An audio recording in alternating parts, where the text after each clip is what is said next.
People, the Newcastle Knights have a big problem, so let's talk about it. Now, when I say there's a big problem, there's probably multiple little things that add up into it. We're going to be talking about how star player Kalyn Ponga is not... He wants to leave the club and join not another NRL club or Super League club, but start playing rugby union. Coach Adam O'Brien, how if they don't make the 8, or which is probably not going to happen, he's going to be leaving at the end of the season because they fired him, and a bunch of other just controversies throughout the club recently. So let's talk about it. I'd like to start off with talking about Coach Adam O'Brien. Now, I don't really know what else I really need to add here, except I'm very unlucky. I believe O'Brien is a great coach, and it's just... I don't understand the call. I think they should give him a few more seasons, because I think he would be able to be a good coach who'd work some stuff out. I believe former Eels coach is on track to replace him at the end of the year. And this is all if they don't make the 8, which with the stuff going on right now, I really doubt. But that's just really the start of it. We'll go on to one of the more main things, which is about Kalyn Ponga. The star Queensland Origin star wants to leave the club and play union. He could be playing for the Wallabies. You know, he doesn't want to be a part of Knights anymore. And I'm guessing just not enjoying playing for the Knights has caused them to want to just change to another type of rugby. Not play league anymore and play union. We've seen people like Nathan Cleary, chances of him even possibly moving over. He hasn't. But stuff like Kalyn Ponga moving over to union is something that worries me for league. If we start seeing more of some of the best players from Queensland or New South Wales going over to union, more players will do that. I'm sure Cleary will eventually join and play for the Wallabies, which you could say they're not going to make that team. But I would have a feeling someone like Ponga or Cleary, after a few years of playing union, could be playing for the Wallabies. It was just something I just don't... It feels weird saying.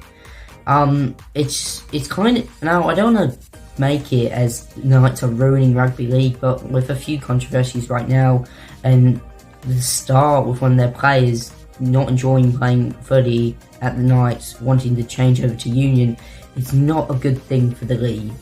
But really all I've got to say on Kalyn Ponga, he's a great player. I really hope he doesn't leave the Knights or he joins another NRL team or a Super League team, because I think it would be a major loss for the NRL and just rugby league in general. But now let's talk a bit more about some controversy. So Alex McKinnon, there might be a few who are unsure of the name, but he was a former Australian rugby league player whose career was unfortunately cut short by a spinal injury during a 2014 National Rugby League Premiership match against the Melbourne Storm. Now, you might think, how does this have anything related? This is from news.com.au in an article.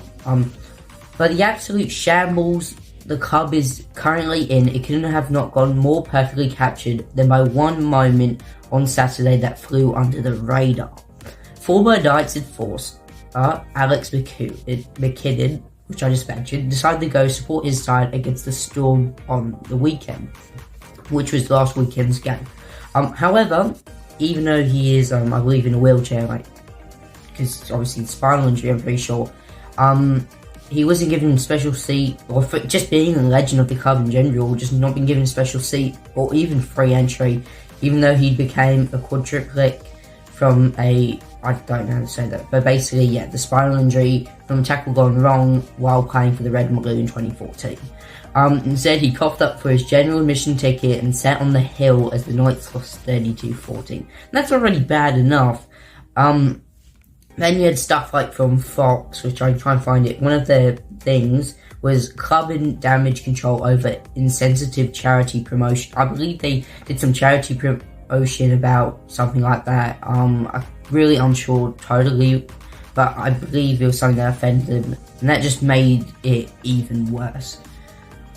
But I don't want to keep going on about it. But yeah, that's one of the things which have gone under the radar, but now more people are talking about it. So hopefully, maybe if he ends up going to a future game, maybe using this one against the Warriors, they can actually give him a proper seat or something.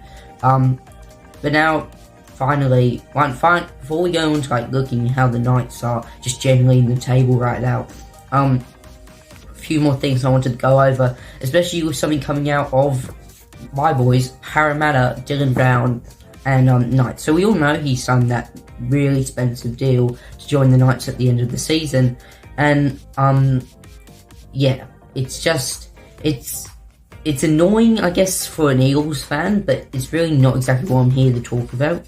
I could talk about that fully. I think he's a decent player at times. I think I would rather him stay, but the current issue with him right now is that look, Newcastle have dealt. So this is from a website, I can't remember exactly. News.com.au again. Okay, Newcastle have been dealt another black eye with reports Dylan Brown turned down an opportunity to join the club earlier last month.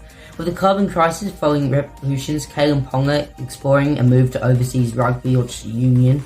The latest news about the Eagles playmaker is the last thing the club needed. As revealed by Code Sports on Tuesday, Brown was told Parramatta would not stand in his way if he wanted to join the Knights early before the June 30 deadline. But that didn't happen. Brown declined, and now Dylan Brown's actually been dropped, I believe. I think he'll be playing for the New South Wales Cup team. Yeah, so he, honestly, from what, this looks even worse. Brown would rather play for the New South Wales Cup team for Parramatta than play for the main team for the Knights, which is just overall not looking good. And then more stuff is just like the Knights are just trying to sign some more players, more experienced players they're trying to get as well in to try and keep them. But it's going to be hard with like what's happening at the club right now. But generally, if we stop talking about all the news and controversies and stuff, generally in the table right now they are in 13th, which is not really too bad. But yeah, I don't really see them winning much games the rest of the season. They got the Warriors this weekend, which they'll probably lose. They'll probably lose to the Raiders, lose to the Panthers. They might have a chance against the Cowboys, but I doubt they'll lose to the Broncos, lose Sharks, and probably the Eagles on the final day. So I would see them possibly losing every other game for the rest of the season.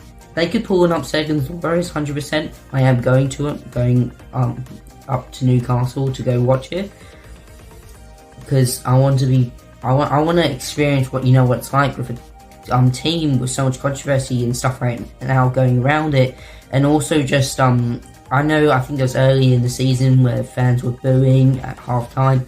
So yeah, it'll be good to experience that, and there'll be a video match day vlog on that.